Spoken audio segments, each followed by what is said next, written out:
Dominasi pengetahuan, puncak kemajuan ilmu pengetahuan dalam psikologi komunitas. Ilmu pengetahuan terus berkembang seiring kemajuan zaman. Namun, tidak semua bentuk pengetahuan diperlakukan secara setara.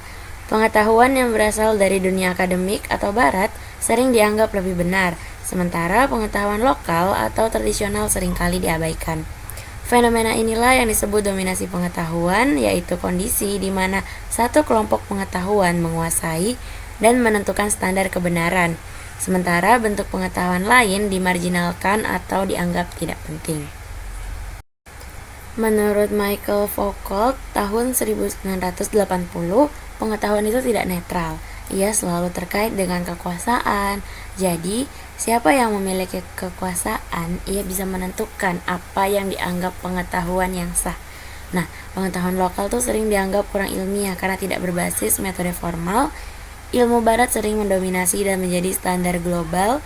Masyarakat menjadi objek penelitian, bukan subjek yang memiliki pengetahuan. Kalau contohnya ini kayak COVID kemarin, seluruh dunia gempar oleh salah satu virus yang membuat kita semua wajib vaksin, kita semua membeli masker, kita semua menjadi takut, dan angka kematian waktu itu meningkat sangat tinggi ya. Kalau tadi contoh yang mana pengetahuan di dunia itu didominasi oleh pengetahuan dari ilmuwan-ilmuwan dari luar negeri. Kalau yang ini contohnya yang di Indonesia. Jadi pendekatan psikologi komunitas di desa pasca bencana. Jadi setelah bencana gempa di Lombok waktu itu, tim psikologi datang dengan pendekatan trauma healing berbasis teori barat. Tapi masyarakat setempat itu punya caranya tersendiri, yaitu selamatan dan gotong royong sebagai bentuk pemulihan sosial. Jadi mereka tuh merasa ada terjadinya bencana itu karena alam itu marah ya. Jadi mereka punya caranya tersendiri. Nah, ketika psikolog menggabungkan kedua cara tersebut antara terapi modern dan praktik budaya lokal, hasilnya jauh lebih efektif. Masyarakat lebih terbuka dan cepat pulih secara emosional. Jadi, maknanya itu kemajuan pengetahuan dicapai bukan dengan cara meniadakan cara lokal, tapi dengan mengintegrasikannya. Nah, di sini ada upaya menghadapi dominasi pengetahuan tadi. Yang pertama, pemberdayaan epistemik. Yang kedua, dekolonisasi pengetahuan. Yang tiga, ada participatory action research atau PAR. Dan yang terakhir ada kolaborasi setara.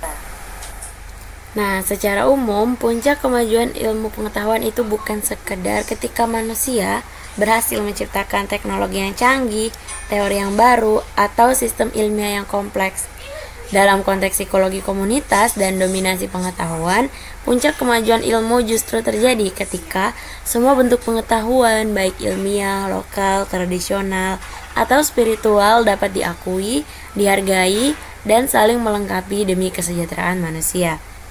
Selama berabad-abad, kemajuan ilmu sering diukur dari seberapa rasional atau seberapa modern suatu teori.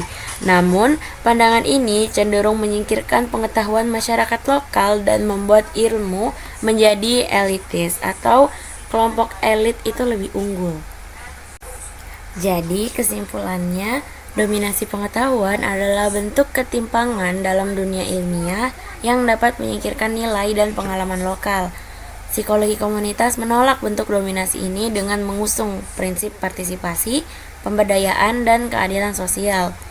Puncak kemajuan ilmu pengetahuan tercapai ketika ilmu tidak lagi mendominasi, tetapi berkolaborasi.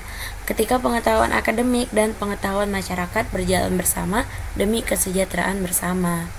Oke, thank you for your attention. Bye-bye.